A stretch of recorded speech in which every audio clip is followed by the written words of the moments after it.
मैं भारत को भारतीयता की मान्यता के आधार पर फिर से खड़ा करना चाहता हूँ, उस काम में लगा हूँ। तो मैं आपको आपकी जिंदगी के लिए छोटे छोटे कुछ 4 नियम बताना चाहता हूँ, और ये 4 नियम का पालन आप सब करिए।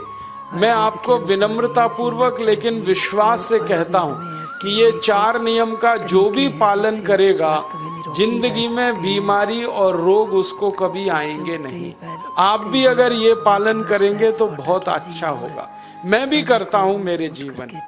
मैं पिछले 15 वर्षों से योग प्राणायाम करता हूँ, उसके साथ कुछ नियम मैंने बनाए हैं, वो नियम का पालन करता हूँ और वही नियम आपको बताना चाहता हूँ। स्वामी जी पालन करते हैं, मैं करता हूँ, हमारे लाखों योग शिक्षक करते हैं, और इन नियमों का पालन करने से हमको इतना लाभ हुआ है कि कभी बीमारी आती नहीं।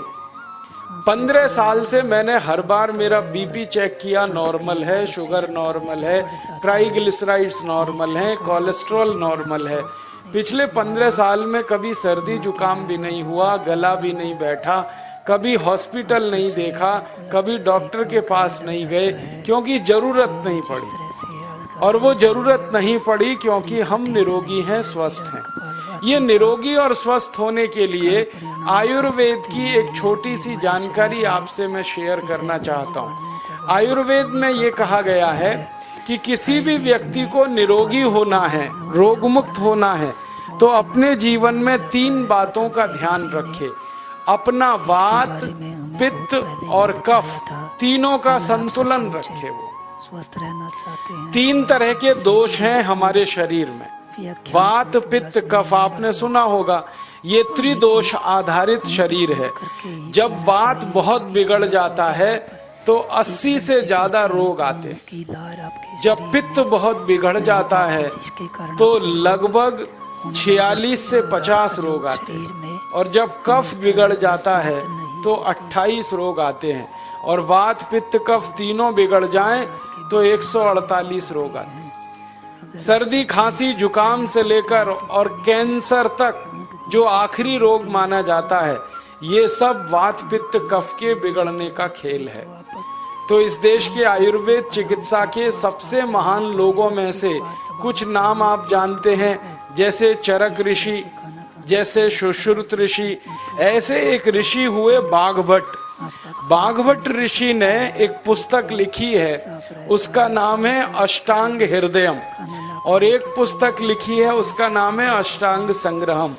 इन दोनों पुस्तकों में उन्होंने 7000 नियम बताए हैं, उनमें से 4 बताता हूँ।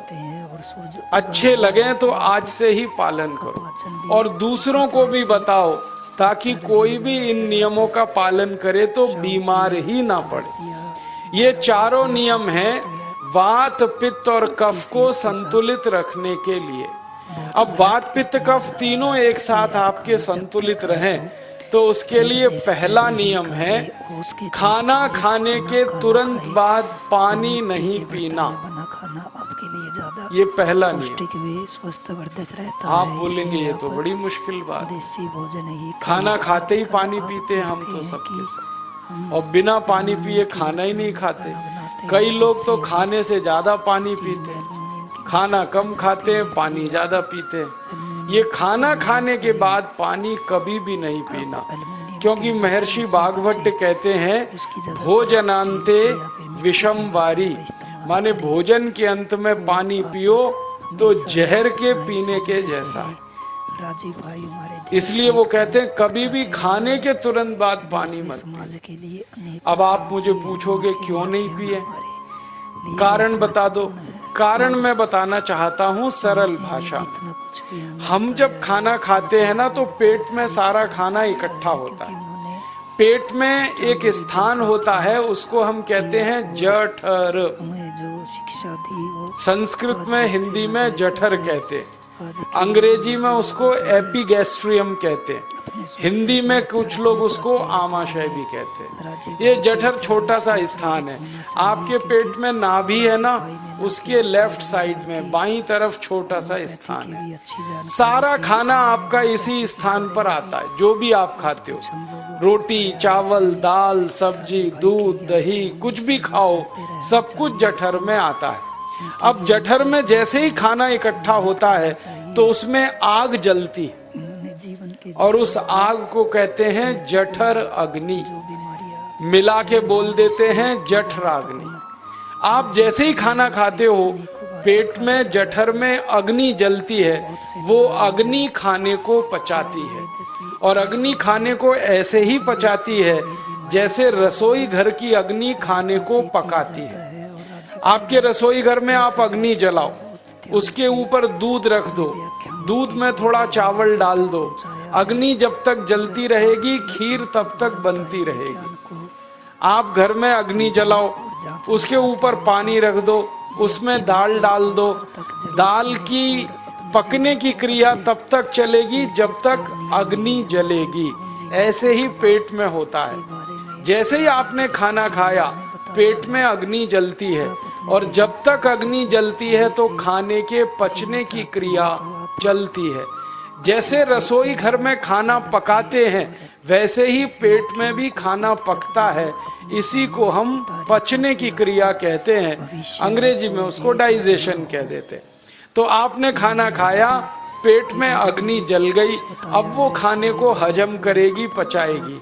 अब मुझे एक प्रश्न का उत्तर दो आप कि जैसे ही आपने खाना खाया पेट में अग्नि जल गई और वो खाने को पचा रही है, तुरंत आपने गट गट गट गट पानी पी लिया, परिचित है अगर हमने और खूब ठंडा पानी पी लिया, सुनते हैं तो बर्फ मिलाया हुआ पानी पी लिया, फ्रिज का पानी पी लिया, क्या होने वाला है? अग्नि जलेगी कि बुझेगी? अग्नि के ऊपर पानी डालो तो अग्नि और पानी की दोस्ती नहीं है, दुश्मनी है। पानी अग्नि को बुझा देता है। तो आपने खाना खाया, अग्नि जली, पीछे से गट-गट पानी पी लिया, अब अग्नि शांत हो गई, अब खाना पचेगा नहीं, तो वो पेट में पड़ा पड़ा सड़ेगा और सड़ा हुआ खाना 100 से ज्यादा विष पैदा करेगा और वो 100 विष आपकी जिंदगी को नरक बना देंगे और जिंदगी भर आप बीमार पड़े रहेंगे। आपको मालूम है, कई लोग कहते हैं मुझे पेट में बहुत गैस बनती है। ये गैस उन्हीं को बनती है जिनका खाना हजम नहीं होता।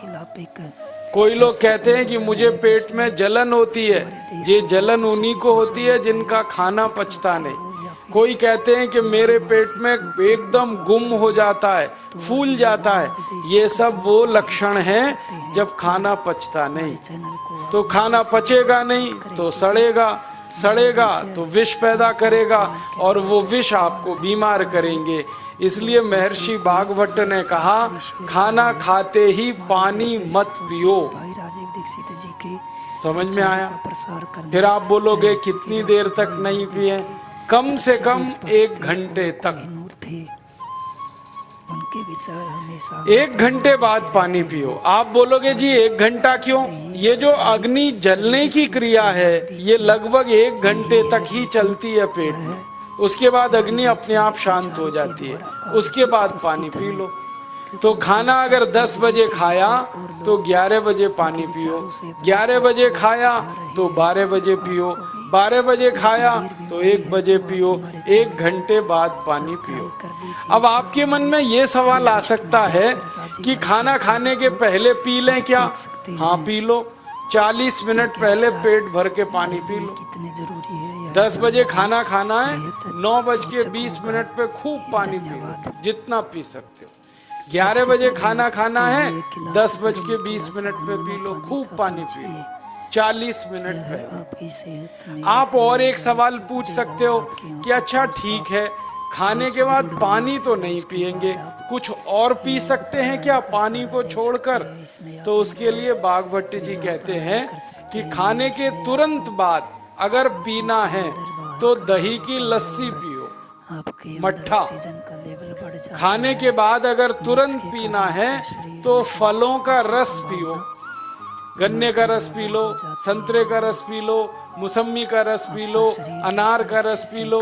अब आप कहोगे ये सब महंगी महंगी चीजें बता रहे हैं, गन्ने का रस, संतरे का रस, अनार का रस, पैसे तो है नहीं। तो सबसे सस्ता रस है नींबू का ही रस पी लो, हमारे शरीर में शिकंजी बना के पी लो, वो तो सबसे सस्ता है। तो खाना खाने के बाद या तो दही की लस्सी पियो या रस पियो।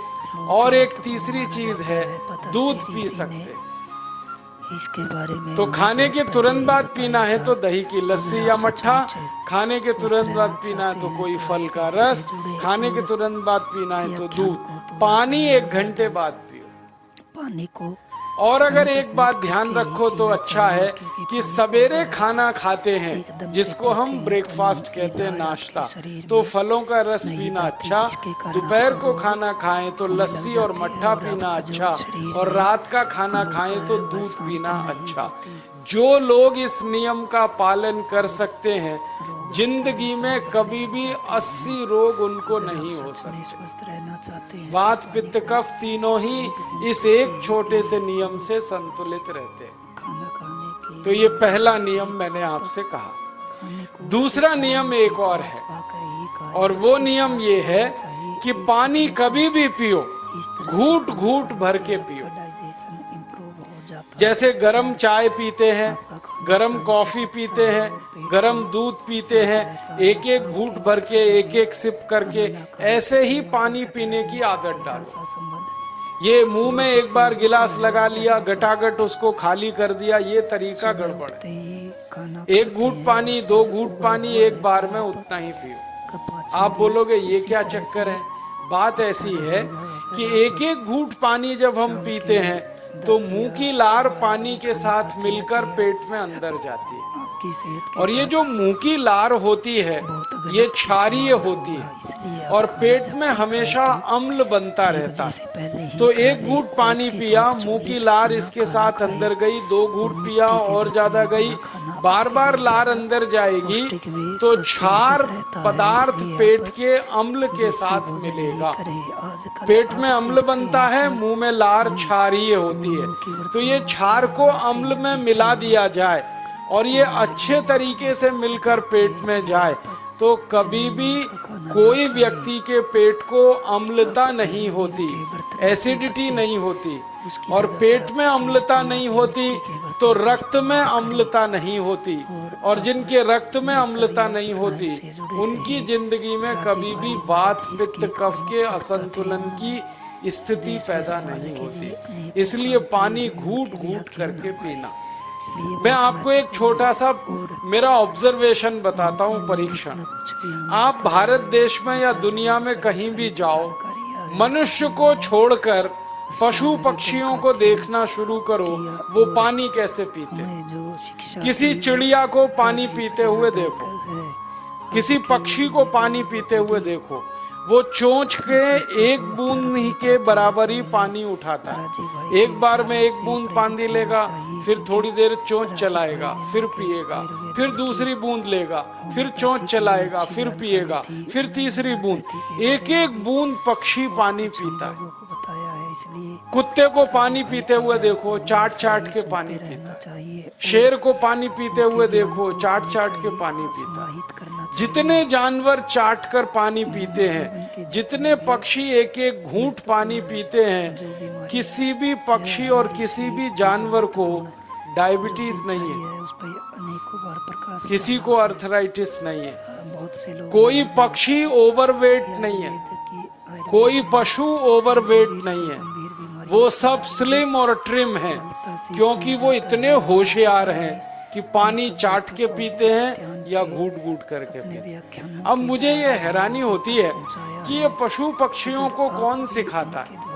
वो अपने जन्म से ये ज्ञान सीख के आते हैं। उनका कोई गुरु नहीं है, उनका कोई विद्यालय नहीं है, उनके कोई प्रशिक्षण शिविर नहीं लगते, फिर भी उनको इतनी अकल है कि पानी घूट घूट पीना। और हम ये मनुष्य जिनके इतने गुरु, इतने विद्यालय, इतने कॉलेज, सीखने वाले, सिखाने वाले, और हम मूर्खों के मूर्ख घटाघट पानी पीते रहते। पालन करें और तो पानी पीने का तरीका बदल दो, घूट घूट भर के पानी पियो। आपको ये दूसरा नियम है। कोई भी रोग तीसरा नियम है कि जिंदगी में कितनी भी प्यास लगे, ठंडा पानी कभी मत पियो। हो या कपूर हो, बर्फ डाला हुआ पानी, औषधियों के फ्रिज में रखा हुआ पानी, वाटर कूलर का पानी जिसका तापमान बहुत कम है, ये कभी मत पीना। क्यों? क्योंकि शरीर आपका गर्म है और पानी ठंडा है।